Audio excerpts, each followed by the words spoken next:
Political Ideology, a Crash Course by Ken Cook.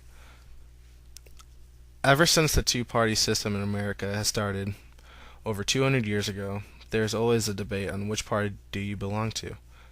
Now today, the two dominant parties are the right-sided conservative Republican Party and the left-sided liberal Democratic Party. But this isn't always how it was. I don't want this to sound like a history report, but you have to get a little into history to realize how things came about. If you go back in the history of the United States far enough, the main party of the United States was the Federalist Party, whom our first presidents were affiliated with, those being John Adams, and even though he did not side with the political party but held most of their ideologies, our first president, George Washington. Federalists believed in a strong central government and wanted their base beliefs to resemble that of Britain's political structure. On the other side of the political arena lay the Democratic Republican Party, founded in 1892 by Thomas Jefferson. Unlike their elitist counterparts, the Democratic Republican Party believed that every white American male should have the right to vote if they at least had a minimal amount of land, while Federalists believed that only the wealthiest and most educated should be able to hold office positions due mainly to the fact that power is addictive. If working class or even middle class people came to power, greed might corrupt them.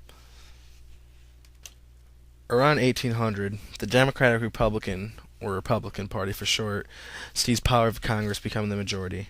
From then on, the Republicans dominated the majority, and then after the War of 1812 happened, the Federalist Party collapsed due to the fact that they were labeled as closed-minded traitors, being that they favored trade with Britain.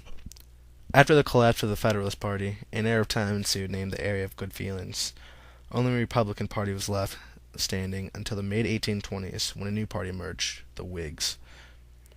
Around the mid-1830s, the Republicans changed their party name to the Democratic Party and became official around 1844.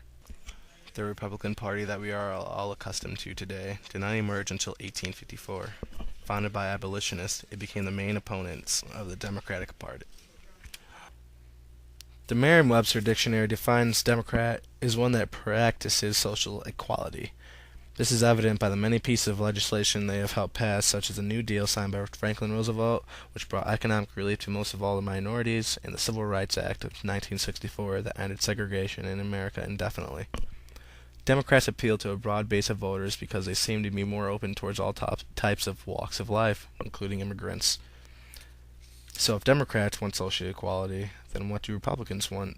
I mean, they did abolish slavery in the United States some 140 years ago. Did they regret their decision? No, of course not. I believe if they chose another name for the Democratic Party all those years ago, possibly the Republican Party might have used it instead.